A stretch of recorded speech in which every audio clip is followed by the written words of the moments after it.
नमस्कार दोस्तों, हमारे YouTube चैनल ऑल छत्तीसगढ़ में आपका स्वागत है। दोस्तों हम लोग लाभ हानि पढ़ रहे थे, तो दोस्तों उसी सीरीज को आगे बढ़ाते हुए लाभ हानि का अगला टॉपिक मैं बताता हूं, जिस टाइप से हमेशा क्वेश्चन आता है व्यापम में। तो दोस्तों चलिए फटाफट से इस वीडियो को स्टार्ट करते हैं। दोस्तों एक बेसिक क्वेश्चन है जो कभी कभार आ जाता है, लेकिन इतना छोटा क्वेश्चन आजकल तो बहुत मुश्किल रहता है, लेकिन एक क्वेश्चन है, इसको देख लो, ठीक है। कभी कभार आ जाता है, लेकिन अभी 2021 के स्थिति में व्यापम में खासकर ऐसा क्वेश्चन नहीं आना चाहिए। नोट करिएगा, एक दुकानदार 2 रुपये में 3 वस्तु लाता है। एक दुकानदार 2 रुपये में 3 वस्तु लाता है और 4 में 5 की दर से वस्तु बेच देता है, तो लाभ प्रतिशत या हानि प्रतिशत बताइए। ठीक है, इसमें बताना है लाभ प्रतिशत या हानि प्रतिशत। तो देखिए, बोल रहा है कि एक दुकान 2 रुपये में, ठीक है, 2 रुपये में 3 के दर से, मतलब हमको ये समझना है कि 2 रुपये में 3 ठो वस्तु लाता है, 3 ठो वस्तु लाता है। उसी प्रकार से दोस्तों वह इसी वस्तु को 4 रुपये में क्या करता है कि 5 ठो बेच देता है। 4 रुपये में 5 ठो बेच देता है। ठीक है, तो इसका 2 ठो नियम मैं हल करने का बताऊंगा। एक ठो थोड़ा सा लंबा बताता हूं, इसमें क्या थोड़ा समय लगेगा, और एक बहुत शॉर्टकट बहुत आसान तरीका मैं बताने वाला हूं। तो इस तरीके के क्वेश्चन में क्या किया जाता है कि इस 5 को इसमें हम लोग गुणा कर देते हैं। इस 5 को हम लोग इसमें गुणा कर देंगे, इसमें भी और इसमें भी, और इस 3 को जो है इस वाले लाइन में हम लोग गुणा कर देते हैं। तो ये हो जाएगा 5 तिहाई 15 हो जाएगा और 5 दूना 10 हो जाएगा। ठीक है, और ये हो जाएगा 5 तिहाई 15। क्यों करते हैं? क्योंकि ये वस्तु जो है उसको बराबर करने के लिए, और ये हो जाएगा 3 चौको 12। ठीक है, अब देखिए हम लोग का ये 15 हो गया, वस्तु 15 हो गया, और ये कितना हो गया 10 हो गया, और ये 12 हो गया। ठीक है, तो दोस्तों देखिएगा कि वह 10 रुपये में 15 वस्तु को खरीदता है, 10 रुपये में 15 वस्तु को क्रय करता है, और 12 रुपये में 15 वस्तु को बेच देता है। मतलब 10 में खरीदा था तो वह 12 में बेच रहा है, तो 2 रुपये का लाभ हो रहा है ना, 2 रुपये का लाभ हो रहा है। तो दोस्तों हम लोग क्या कर सकते हैं, 2 रुपये का लाभ हो रहा है, किस पर? क्रय मूल्य पर हमेशा लाभ होता है, तो 10 पर लाभ हो रहा है। परसेंटेज निकालना है तो हम लोग को 100 से गुणा करना पड़ेगा। 2 एकम 2, और ये हो जाएगा 5, और ये हो जाएगा 25। 5 चौको 20 हो जाएगा, 20। ठीक है, 20% का लाभ हो जाता है इस सौदा में। तो दोस्तों मैं बोला कि 2 नियम बताऊंगा, तो देखिएगा एक और विधि बताता हूं। 2 रुपये में क्या किया था, कितना वस्तु खरीदा था, तो वह हम लोग का खरीदा था 3 वस्तु, और इसके बाद फिर खरीदा था 4 रुपये में 5 वस्तु खरीदा था। सिंपल तरीका से दोस्तों यहाँ पर इसका गुणा इससे कर दीजिएगा, 5 दूना 10 हो जाएगा, और इसका गुणा क्या कर दीजिएगा, इससे हो जाएगा 12 हो जाएगा। 12 और 10 का अंतर 2। किस पर हम लोग को 2 का लाभ हो रहा है, तो किस पर हो रहा है, तो 10 से हो रहा है। गुणा कर देंगे तो हम लोग का आ जाएगा 20%। इतना तामझाम ज़्यादा नहीं करना पड़ेगा। इसका गुणा इससे भी करो, फिर इससे करो, इसको इससे करो, मतलब बस इसका गुणा इससे और इसका गुणा इससे, इधर आ गया 12। ये क्या है, क्रय मूल्य। इधर वाला क्या है, सेलिंग प्राइस, मतलब विक्रय मूल्य। इधर वाला विक्रय मूल्य, इधर वाला क्रय मूल्य, ऐसे त्रिय गुणा कर देना है।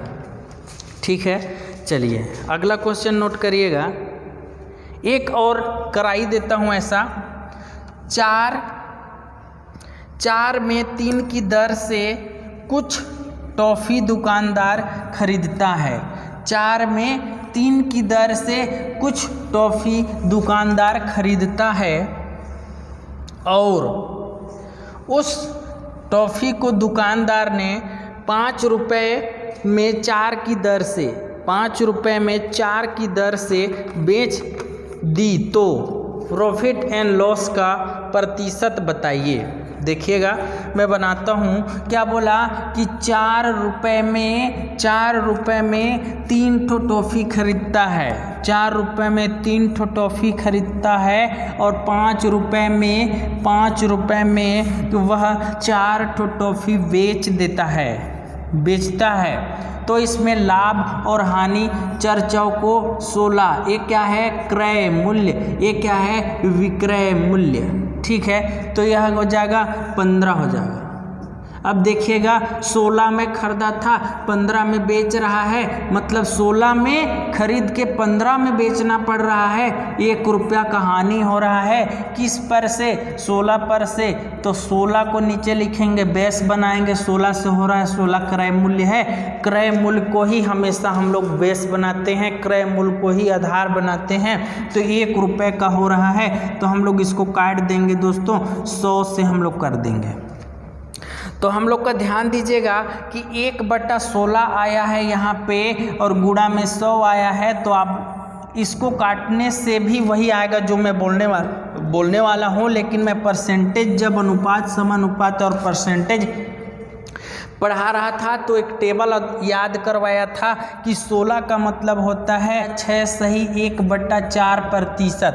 हम लोग ये बोल सकते हैं कि 1/16%, 1/16% जो है उसको हम लोग 6 सही 1/4 लिखेंगे तो कोई दिक्कत नहीं है। मतलब हम लोग ये लिख सकते हैं 6 सही 1/4। 1/16 का मतलब क्या होता है, 1/16% का मतलब क्या होता है, 6 सही 1/4 इसका आंसर हो जाएगा। मतलब 6 सही 1/4 का हानि होता है इस सौदा में। चलिए अगला लिखिएगा।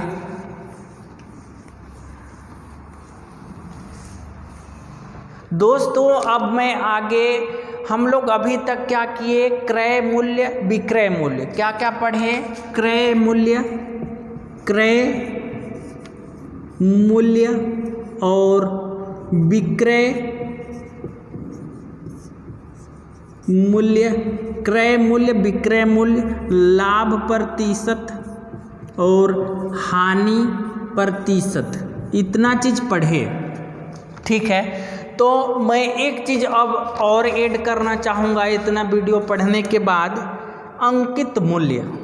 ठीक है, अंकित मूल्य, अंकित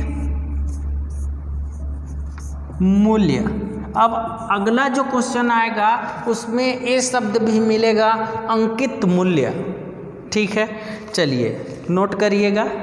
तो अंकित मूल्य जो है वो क्या होता है, थोड़ा सा मैं बता दूं क्वेश्चन नोट कराने से पहले, कि अंकित मूल्य जो होता है ना, हम लोग ये बोल सकते हैं कि कोई भी व्यक्ति अगर 100 रुपये का सामान खरीदता है, कोई भी दुकान वाला 100 रुपये का सामान खरीदता है और उसमें 10% बढ़ाकर 110 रुपया MRP लिख देता है, अंकित मूल्य।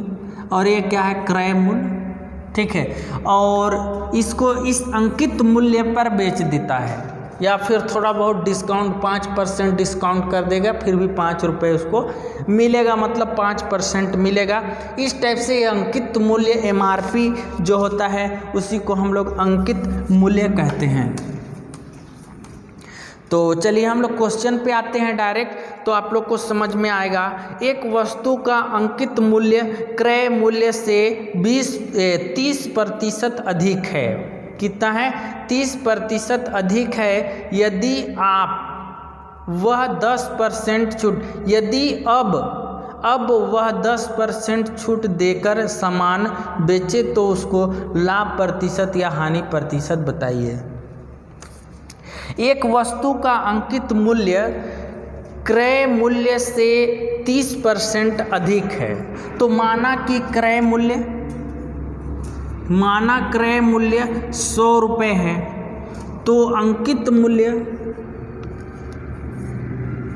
मूल्य 30% बढ़ा के मतलब कितना हो जाएगा 130 रुपये। ठीक है, इसके बाद बोल रहा है यदि अब वह 10% छूट देकर सामान बेचता है तो उसको कितना लाभ या हानि होगा। इस पर 10%, ठीक है, मतलब 130 पर 10% छूट। तो दोस्तों पिछले वीडियो में कई बार मैं सिखा चुका हूं कि इसका 10% अगर निकालना है तो एक संख्या के बाद हम लोग दशमलव कर देते हैं, तो ये 13 जो है वह क्या हो जाता है 130 का 10%। ठीक है, तो 130 में से 10% माइनस कर देंगे 10 हो जाएगा, ये 2 हो जाएगा तो ये 7 हो जाएगा और 1 हो जाएगा। ठीक है, और एक कितना हो जाएगा, तो दोस्तों यहाँ पर 1 हो जाएगा, मतलब 117 रुपया। 117 रुपया में वो वस्तु को बेच देता है। मतलब हम लोग का क्या हो गया क्रय मूल्य, और ये क्या हो गया सेलिंग प्राइस, सेल कर देता है। 100 रुपया में खरीदा था, अंकित किया कितना 130 रुपया अंकित किया, MRP रेट रखा और उसको बेच कितना दिया 130 में 10% डिस्काउंट दूंगा बोला, 117 रुपया में बेच दिया। तो दोस्तों ध्यान दीजिएगा वो कितना में खरीदा था, क्रय मूल्य कितना था 100 का था, 17 रुपया में बेच रहा है, मतलब 17% उसको लाभ होता है। ठीक है, एक बार और कोशिश करूं क्या, देखिएगा। बोल रहा है कि एक वस्तु का अंकित मूल्य क्रय मूल्य से 30% अधिक है। तो मैं बोला कि 100 रुपया हम लोग क्रय करा देते हैं उसको, 100 रुपया में मान लीजिए खरीदा है, तो 130 रुपया 30% बढ़ाने के लिए बोला है क्वेश्चन में, इसलिए 130 रुपया बढ़ाकर लिख दिए, 130 लिख दीजिए 30 रुपया बढ़ाकर, और इसका हम लोग 10% निकाले, क्योंकि बोल रहा है 10% इसमें छूट भी दे रहा है, तो ये अंकित मूल्य में छूट दे रहा है। तो हम लोग कितना कर दिए 117 रुपया, मतलब 100 में खरीदा था 17 में बेच रहा है, 117 में बेच रहा है, तो 17% मतलब 17 रुपया यहाँ पे हम लोग का लाभ हो रहा है, क्योंकि 17 रुपये उसको फायदा मिल रहा है।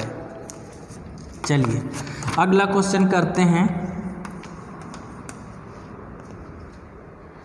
अगला नोट करिएगा, यदि क्रय मूल्य पर 40%, यदि क्रय मूल्य पर 40% बढ़ाकर अंकित मूल्य रखा गया, यदि नोट करिएगा, यदि क्रय मूल्य पर 40% बढ़ाकर अंकित मूल्य रखा गया और 20% छूट दे दी गई, तो लाभ प्रतिशत या हानि प्रतिशत बताइए। ठीक है, यदि क्रय मूल्य पर 40% बढ़ाकर अंकित मूल्य, तो क्रय मूल्य सबसे पहले हम लोग लिखेंगे, क्रय मूल्य CP लिखा हूँ, कॉस्ट प्राइस 100 रुपये। ठीक है, और उसमें बोल रहा है कि 40% बढ़ाकर अंकित मार्क प्राइस कितना हो जाएगा 140 रुपये, 40% बढ़ा के लिख दिए। ठीक है, अब बोल रहा है कि अंकित मूल्य पर छूट दे दीजिए 20% का, तो दोस्तों 140 का हम लोग 20% निकालेंगे तो 10% तो 14 हो जाता है, तो 14 दूना 28 रुपया हो जाएगा हम लोग का ये 20%, क्योंकि 20% डिस्काउंट देना है तो माइनस कर देंगे हम लोग, 3 हो जाएगा, 10 में 2 और ये हो जाएगा 1, मतलब कि 112 रुपये, मतलब कि सेलिंग प्राइस कितना हो जाएगा 112 रुपये। 100 रुपया में खरीदा था, अंकित कितना करवा दिया 140 और 112 में बेच दिया। देखिएगा 100 में खरीदा था 112 में बेच रहा है, 100 में खरीदा था 112 में बेच रहा है, 12% का क्या हो रहा है लाभ हो रहा है, 12% का यहाँ पे इस सौदा में इसको लाभ हो रहा है। चलिए देखिएगा,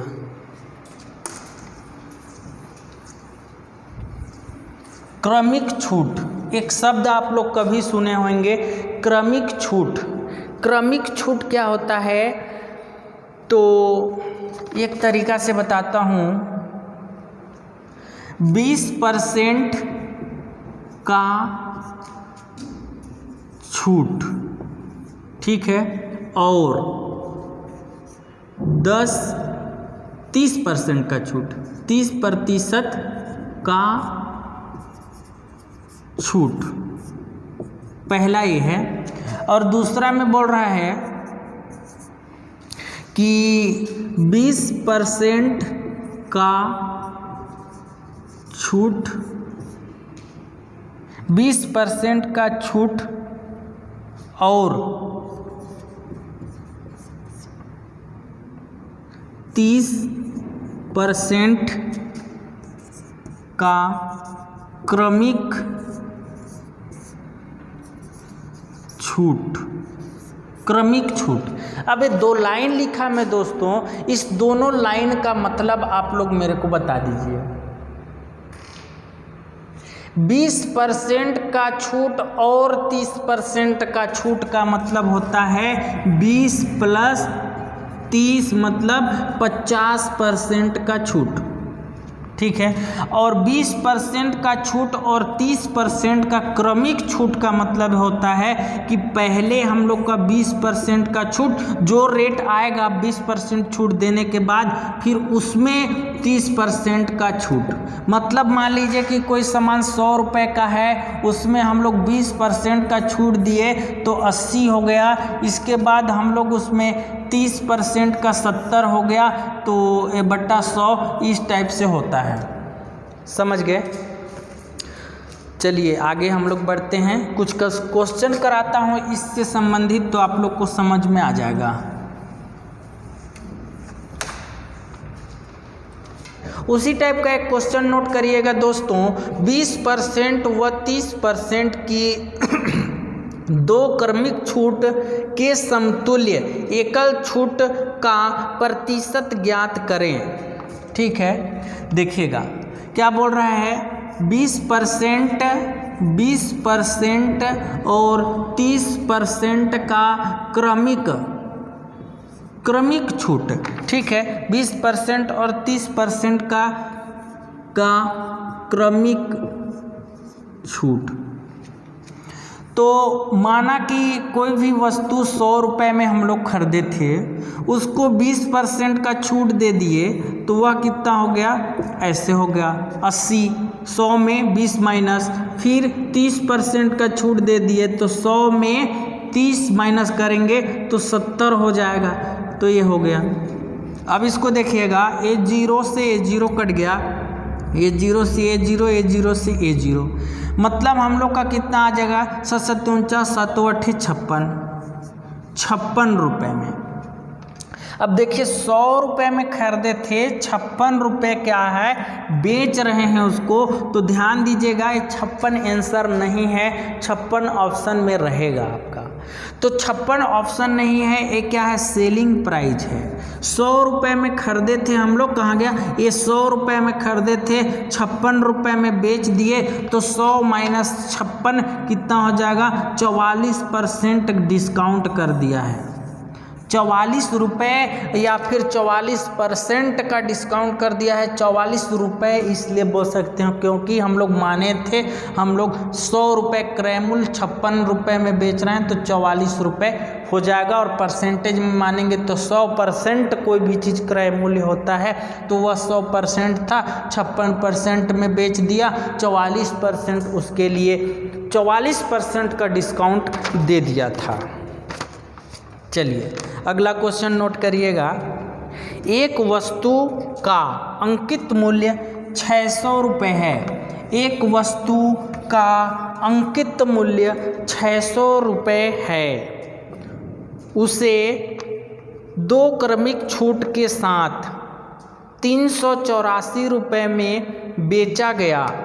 यदि दूसरी छूट 20% थी तो पहली छूट कितनी थी? समझ गए? देखिएगा, एक वस्तु का अंकित मूल्य, यहाँ पे लिखता हूँ अंकित मूल्य कितना था, 600 रुपये था। तो कोई भी चीज़ 600 अंकित मूल्य पर ही छूट दिया जाता है।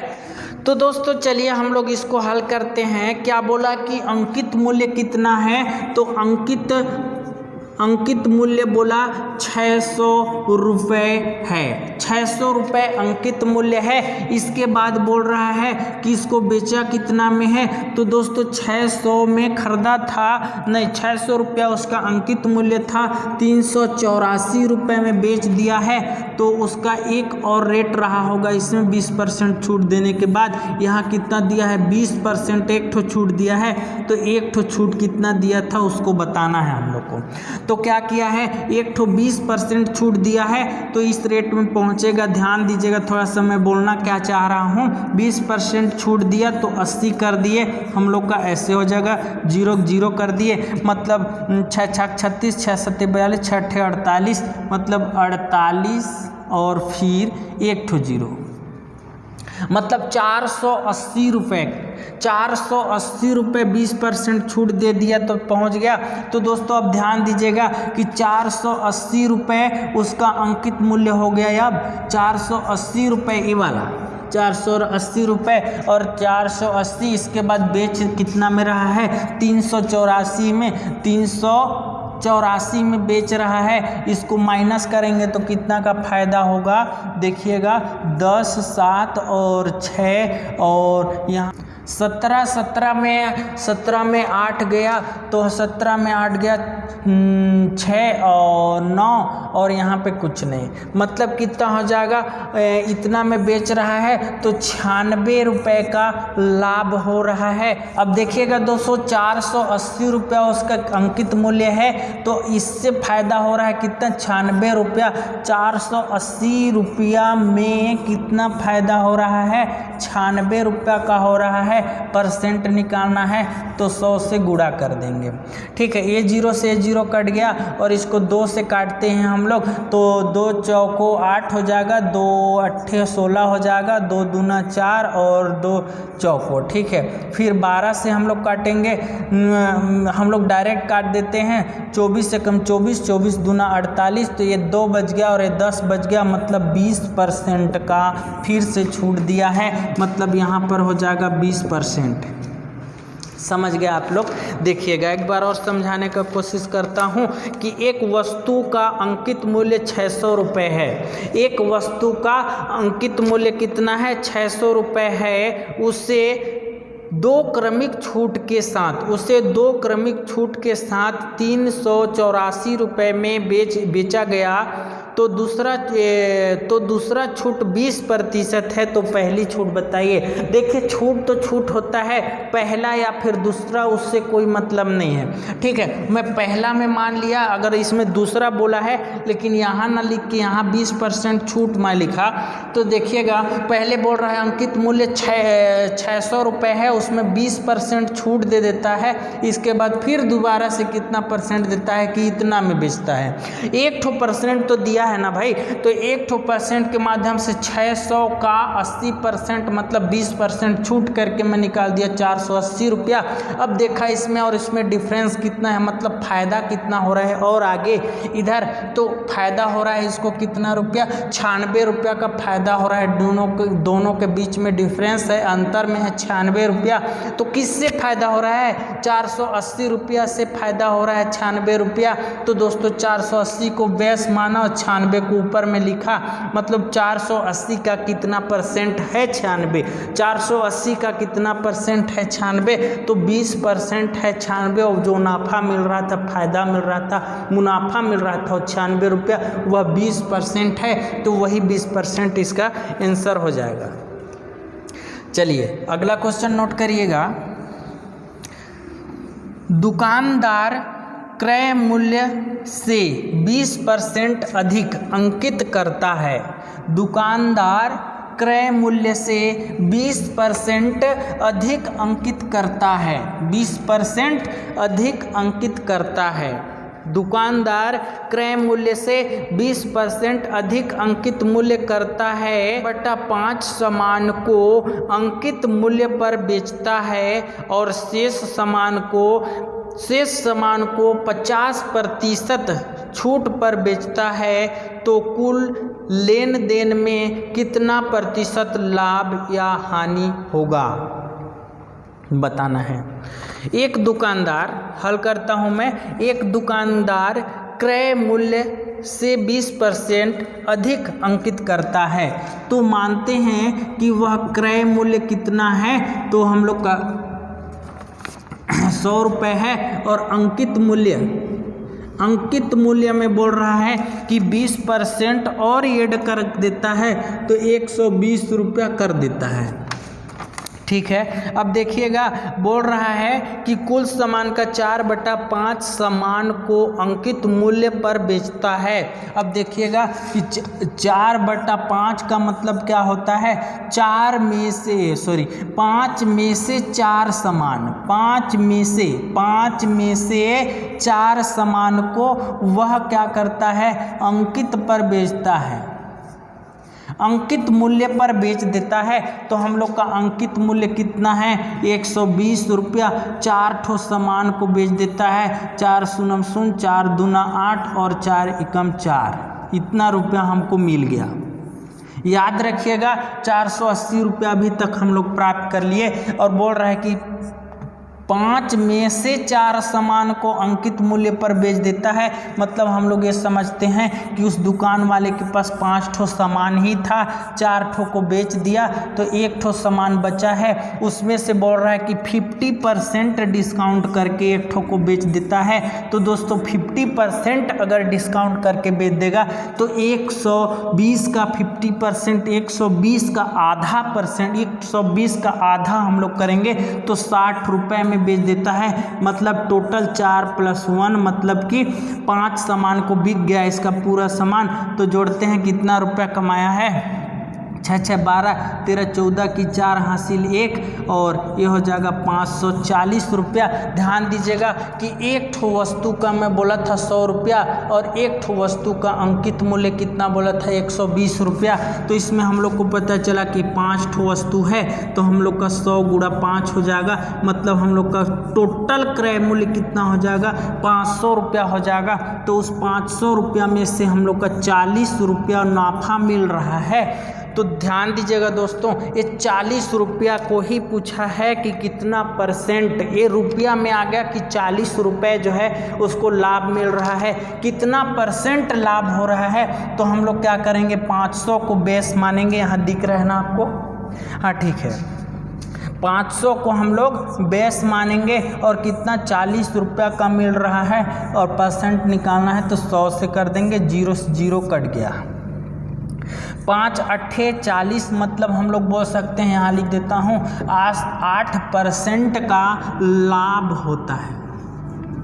क्यों लाभ होता है, क्योंकि 500 में खरीदा था पूरा सामान को, पाँचों सामान को 100 रुपया पीस खरीदा था और 540 रुपया में बेच दे रहा है तो 40 रुपया नाफा हुआ है। तो उसी को परसेंटेज में बदले तो 8% जो है उसको लाभ होता है। समझ में नहीं आया है, थोड़ा सा बैक करो वीडियो को, फिर से देख लो, समझ में आ जाएगा।